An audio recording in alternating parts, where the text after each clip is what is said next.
और कई तो चालू ही रखते हैं ये काम, टेंशन ही टेंशन, टेंशन ही टेंशन।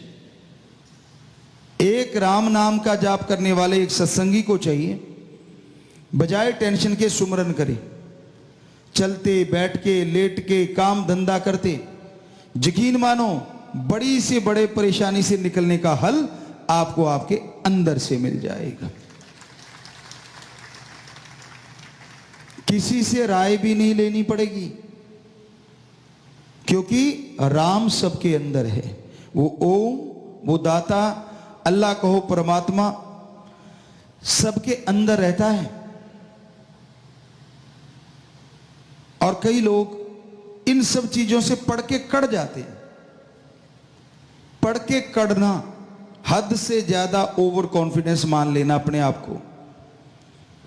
जैसे इंसान ये सोच लेता है कि मैं इस चीज में परफेक्ट हूं, मेरे को पूरा ज्ञान आ गया।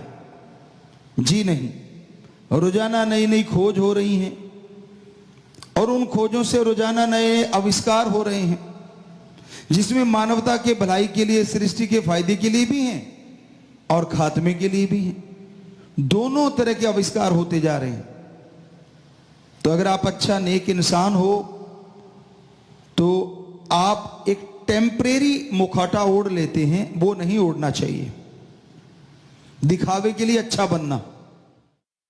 तो रब नाल ठगियां क्यों मारे बंदे हैं, वो अंदर बैठा है तेरा खसम, वो राम, वो ओम। हमें तो कोई बात नहीं, हमारा तो काम ही पर्दा रखना है, लेकिन सांझी बात कह रहे हैं ऐसे मुखौटधारियों से कि ये आप अपने आने वाली जिंदगी में कांटे बो रहे हो।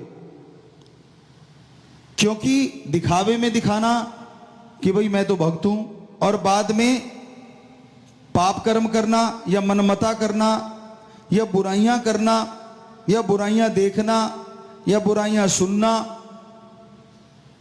संत तो दुआएं करेंगे, आशीर्वाद ही देंगे, लेकिन कर्म जो कर रहे हो वो एक एक का हिसाब देना पड़ेगा। और तब रोओगे, तब भी हमने तो यही कहना बेटा आशीर्वाद माफ, लेकिन तब नहीं होगा। ये हकीकत है, ये कड़वी सच्चाई है। और हमें लगता है ये सुन के भी कई अमल नहीं करते, ये सुन के भी कई मानते नहीं।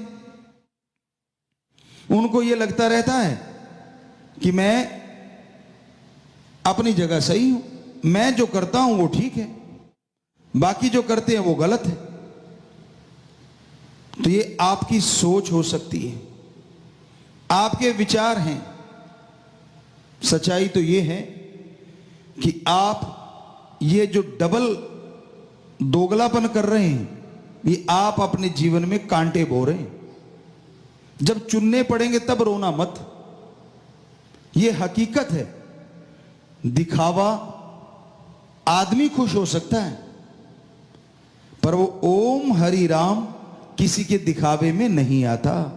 उसके लिए तो भावना शुद्ध होनी चाहिए। किसी भक्त से पूछा गया था कि प्रभु के भक्त को मालिक से जो प्यार करने वाला है उसको कैसा होना चाहिए। उसने कहा था दुख सुख की तमीज नहीं होनी चाहिए। सुख आ गया तो खो मत जाना, दुख आ गया तो रो मत जाना। हद से ज्यादा मतलब रोने पीटने लग जाओ। सुख दुख जिंदगी के गहने हैं। बेपरवाह जी का भजन है, जिसे हर जीव पहने हैं, कि ये ऐसे गहने हैं जो जिंदगी में चलते रहे। जैसे संचित कर्म, पिछले जन्मों के कर्म जो बचपन से लेके अब तक आपने किए, उसके फल को आपको भोगना है। तो ये जो टेम्परेरी आप भक्त बन जाते हैं और बाद में फिर वही चीजें अपना लेते हैं, ये आपके लिए बहुत ही घातक है।